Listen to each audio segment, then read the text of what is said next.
Should your church expect to be revitalized? We're talking about that today on the Church Revitalization Podcast.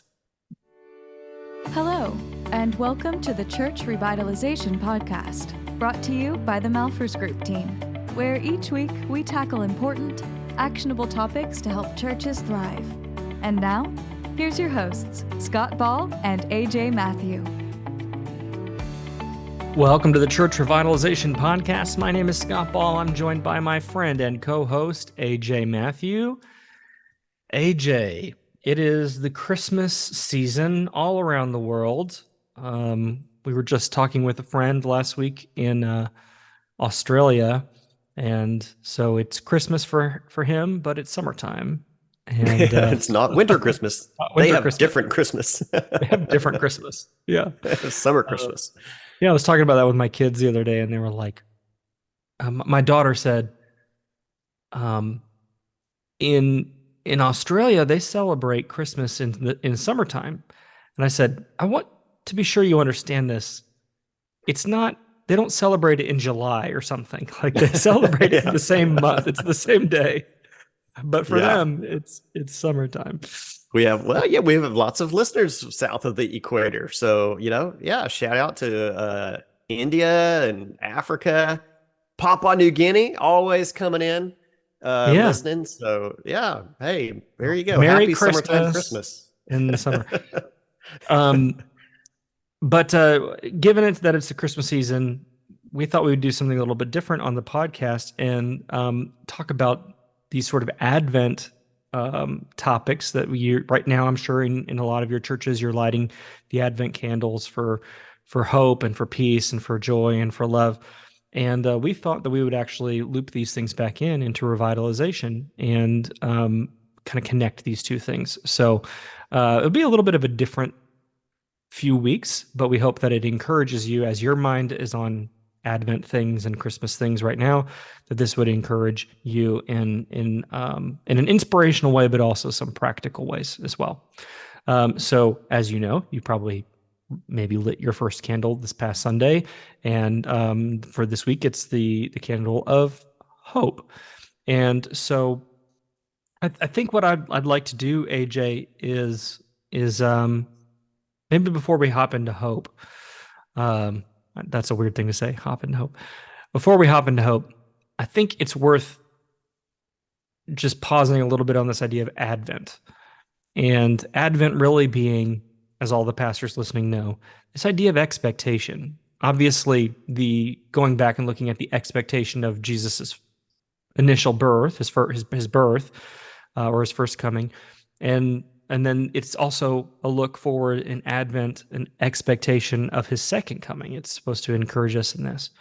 And so this idea of Advent and expectation. And so that's why we've titled this 4-part thing, Expecting Revitalization. And so maybe I'll just start by asking you, AJ, should churches expect to be revitalized? Is it too much to say that we should have this expectation of revitalization?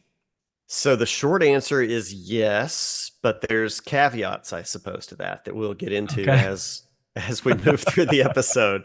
There, I guess maybe you could say there's no reason to not expect revitalization if you're planning to participate in revitalization. Yeah. So, that's maybe actually a decent segue here into this first bit here. So today we're talking about hope, and it really all does start with hope. Do we have hope for revitalization? And if we do have hope for revitalization, what kind of hope do we have? And so I think a verse that I think is a great place to start is Romans chapter 4, verse 18. And this is where Paul, writing about Abraham, says, in hope, Abraham believed against hope that he should become the father of many nations. As he had been told, so shall your offspring be. And this is a very interesting verse to me. I think it's one we've heard a lot. And we even hear it in like movie trailers, like against all hope. A hero will rise above. This is something that's been sort of adopted into just cultural language. And so we hear this hoping against hope. This is a term that we've heard a bunch, but it's a weird thing to say, right? To hope against hope. And it caught my attention. Yeah, having two different perspectives or different nuances of the same word. It reminds me of David writing, "The Lord said to my Lord," and you're like, "What? Who are we talking about?" Right. So yeah, there's two different. I don't know. How would you even describe this? Two different types of hope being referred to? I think so. So there are I'm sure, smarter Bible scholars than me listening to this podcast who might have a different interpretation. So forgive me my interpretation, but I did do some work on this, and commentaries and things I've read have different perspectives on this, and there's not a consensus view on why exactly Paul uses this very weird phrasing. But what makes the most sense to me is this idea, and this is where I think we need to I really wanted to start with this idea of hope, is that there's a fundamental difference between worldly hope and biblical hope.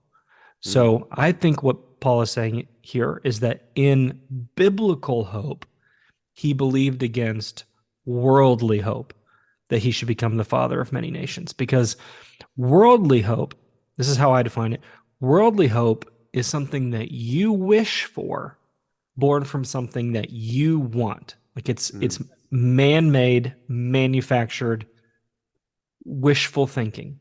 This is what the world will say all the time, right? That you should just name it and claim it. You should dream it in your mind and then manifest it in reality. You should put it out into the universe. Good vibes, good karma. Like these are the kinds of things that you hear in culture all the time, and it's been around from time immemorial, this idea of being able to manifest your own will or your own desires. And so I think that that's what worldly hope is. It's something that you're wishing for, born from something that you want. And that is a kind of hope that is likely to fail. And so I think what Paul is saying here is in biblical hope, he believed against worldly hope. Biblical hope is different. Biblical hope is something that you expect, born from something that God promised. And that's different. If God promised it, I can expect it. Yep. And that is not the same as something I want, therefore I'm wishing for it. And when it comes to revitalization, AJ, I think there are a lot of pastors who have a lot of wishes and a lot of desires for their church. Maybe, I want it to be a certain size, or I want it to look a certain way, or, have a certain amount of money, or have a certain facility. And these things are oftentimes just born out of our own desires. And then we wonder why we're not gaining any traction in revitalization. And it's because we're putting all of our hopes and our wishes on things that we want, and they're very specific, which is different than maybe a biblical hope for revitalization, which is having confidence or expectation for something that God has promised. So what has God promised? This is maybe our second point, but what has God promised in terms of church growth and health and revitalization? And what then should we have expectation for based on those promises? Is maybe a good place to start. Yeah. Well, we should probably just kind of move into point two. So point one was there's a fundamental difference between worldly hope and biblical hope in what we're putting our hope in. Are we putting our hope in promises that God has made universally to the church worldwide in what his expectations are of it, what the results of its works would be, versus maybe something more localized and specific to us, which is there's nothing inherently wrong with that either. We call that vision, what God would manifest locally in a specific context for you. And that's okay. Put your hope in there. If we truly believe that, God has given a vision for some specific things that our church can do locally, that could very much be biblical hope. It would be in alignment by faith with what God's will would be in your context. Versus just something that maybe is more manifested by man, by human, I'm meaning. So that might not be in alignment with God's will. So we can have a variation there.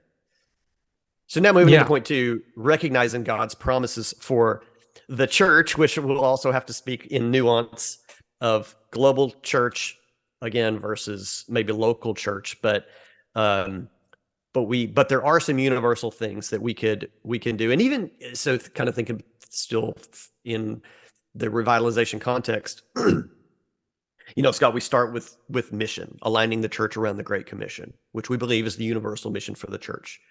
So that, and then taking into context other parts of Scripture, we do a lot of work in Acts chapter 2. We see the actions of the church there.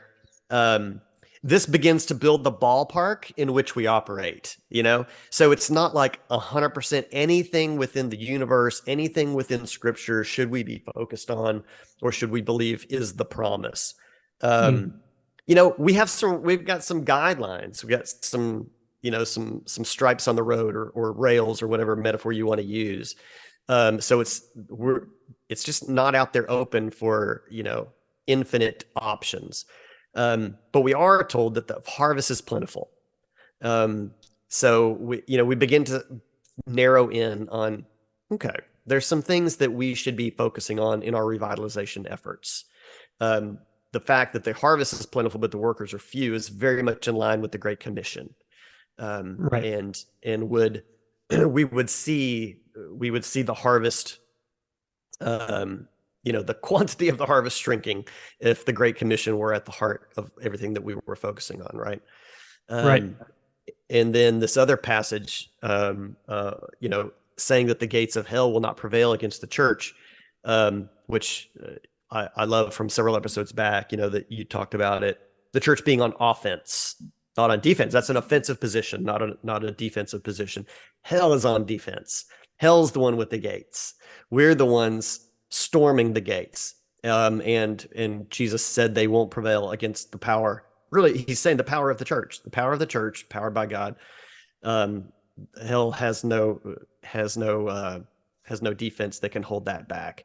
Yeah, so let me recognizing pause jump in. I feel like there's so much defeatism, and I don't want to speak for the church globally, because I think that there are places where this isn't the case. But in Europe, in the United States, and other sort of westernized countries,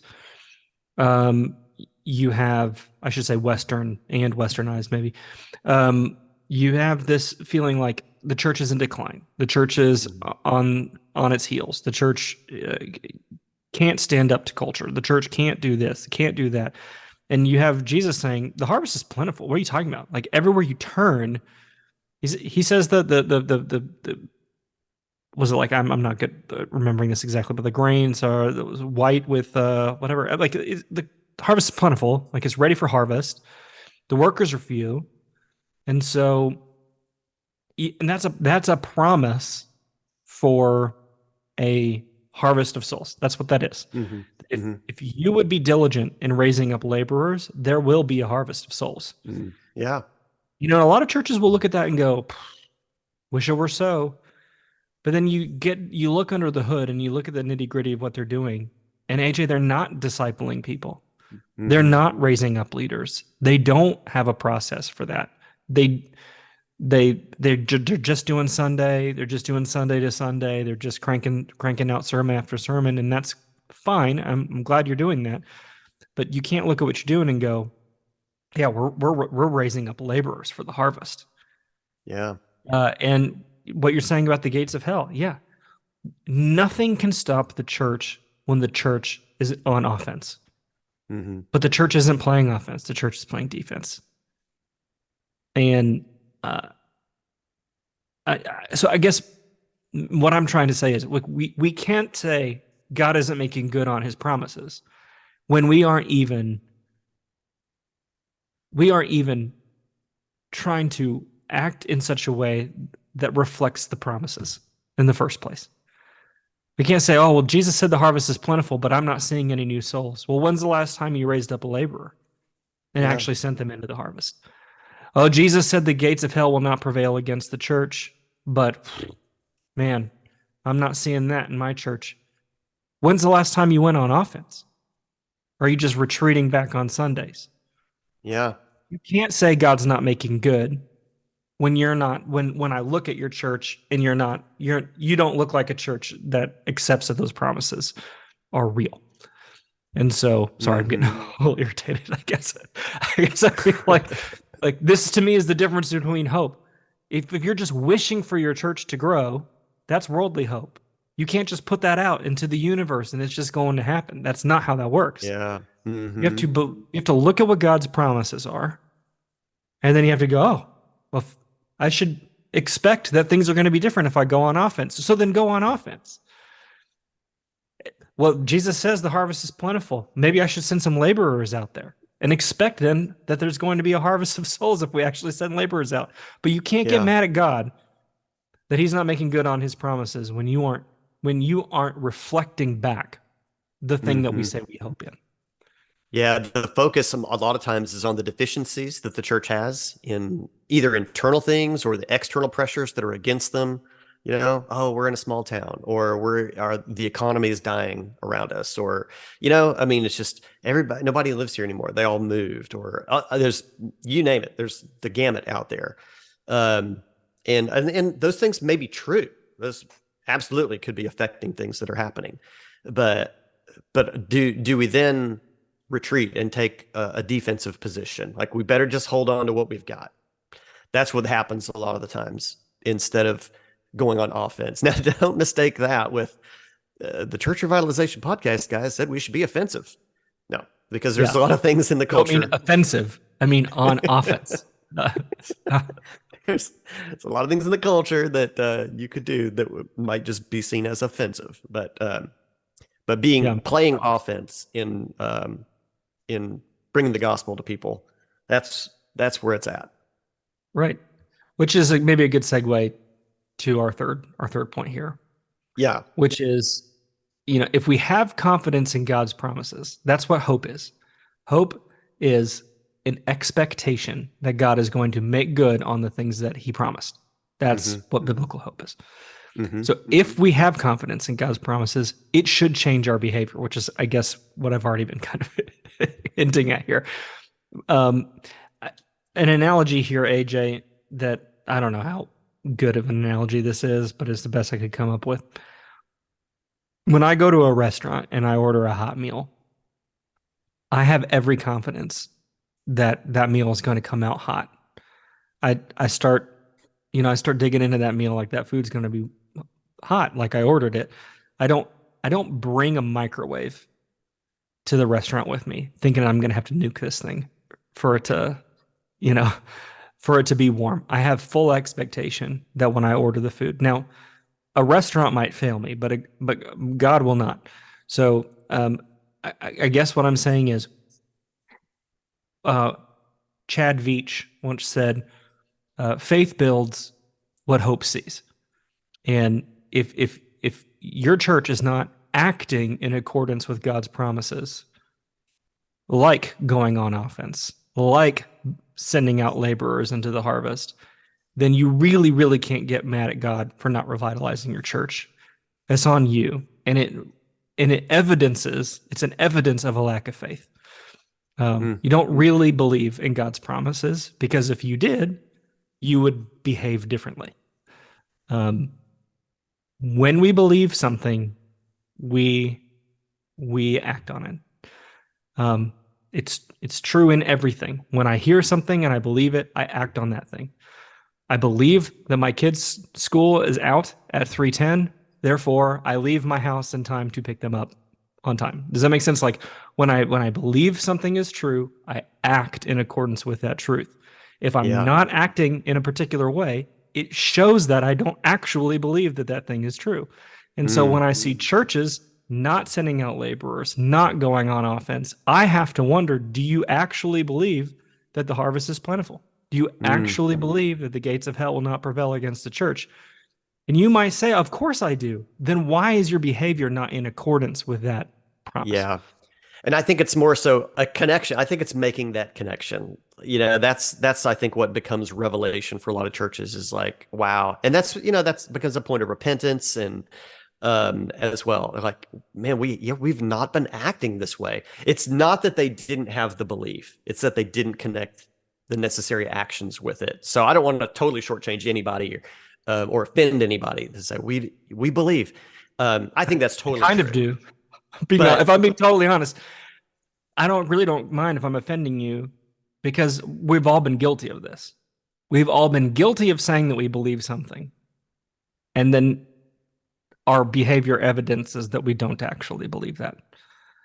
And it's that you can't just ignore that. That's true for Abraham too, right? Like going back to Abraham at the beginning of this.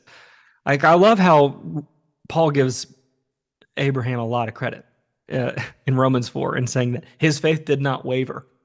And yet when you look at his story, it kind of did, right? Like he takes matters into his own hands on at least 3 occasions that I can think of, where he's not trusting God.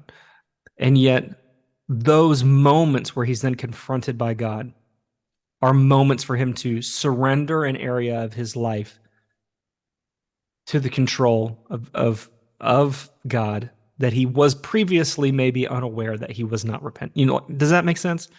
Yeah. It's not the end of his story that he yeah, right. It. Yeah.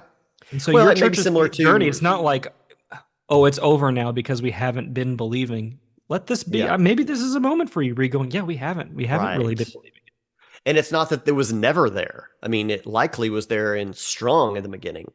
Like, we were flipping through the letters to the churches in Revelation. The letter to Ephesus, the first letter to Ephesus, they lost their first love. It didn't say you never had it, it says you lost it. And the call is to repent and to regain that. So, that's probably true of a lot of the churches that we work with. They're kind of the Ephesus church. It's true, I think, to some degree for all of us. We all have this, because none of us are perfect. None of us are always acting in accordance with what it is that we say we hope in. And I think maybe just the distinction I'm trying to make, AJ, is if my behavior is not in alignment with that hope, it isn't evidence of a lack of faith. Maybe not active disbelief. I think there's a difference there. There you go. I think that's a necessary distinction. I reject this entirely. That's different. I'm talking about, I'm not actually believing it though. Like that's you're not living out the belief. Not living out that belief. I don't really believe it, because if I really believed it, I would behave differently. And so, I mean, I may be okay with calling someone out and saying, I don't think you really believe this, because if you did, you'd behave differently. But that isn't to say you're terrible and a bad person, or I've never done the same thing, because I have a lot. We've all done this, I think. But nothing's gained by glossing over that. Right. And saying, no, it's okay. It's actually not okay. So all of that to say, to kind of loop back to hope. Hope is a fluffy word in our culture. Like, it's aspirational. It's nice. I hope for this. I mean, I hope the Cowboys win the Super Bowl this year. But hope, I think for a lot of Christians, hope is a wish that's been baptized in Christian language. That's all it is. And that's not a biblical understanding of hope at all. Hope in a biblical context is confidence that God is faithful to do what he said he's going to do. That is miles apart from where the average person is, as it relates to hope. And we want to call you that. Yep. Yeah. And yes, for most, I think most of the promises in the Bible involves an action. There's a participation on our part. I mean, humanity has a purpose, as opposed to miracles. I mentioned this when we were kind of preparing this morning. If we have a hope in something and we are actively not participating and working within God's will towards something, and we're totally 100% passive, hope with total passivity is waiting on a miracle. It's just like completely outside of anything that I do. God can do something and does. And we call those miracles. So if we're connecting revitalization to us being completely hands off and expecting something different, then you're just waiting on a miracle in your church. That's not acting out really what you've been called to do and living in hope for a promise. So we've got to get hands on, and that's the difference, in the churches that are successful in revitalization.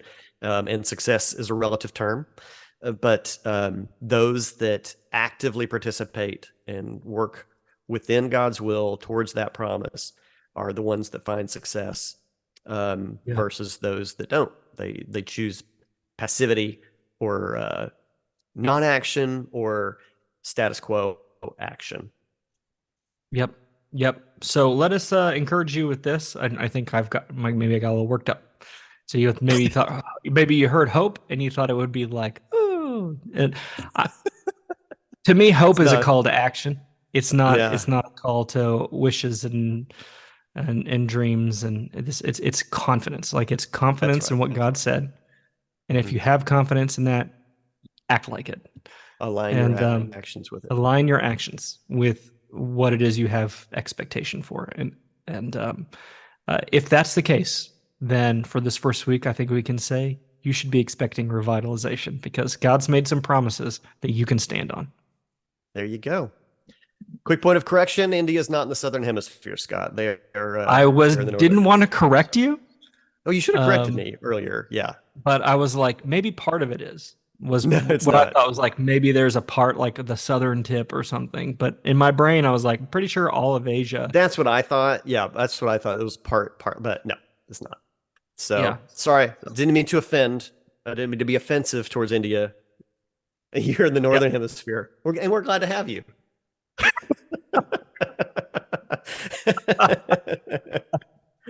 Yeah.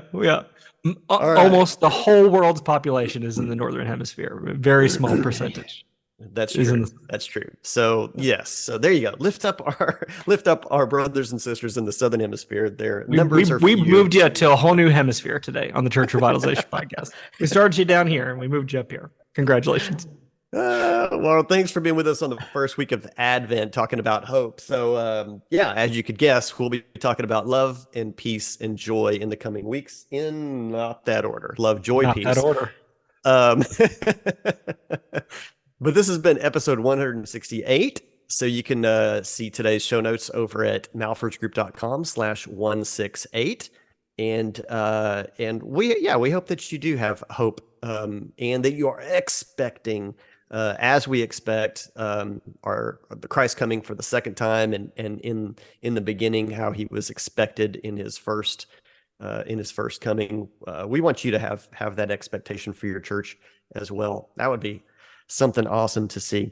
And as we move into the end of the year, we would be remiss if we didn't remind you that we are a nonprofit organization and need your support to continue doing our work all around the world. So a year-end gift would be appreciated, and you can find out more about doing that over at malphursgroup.com/donate.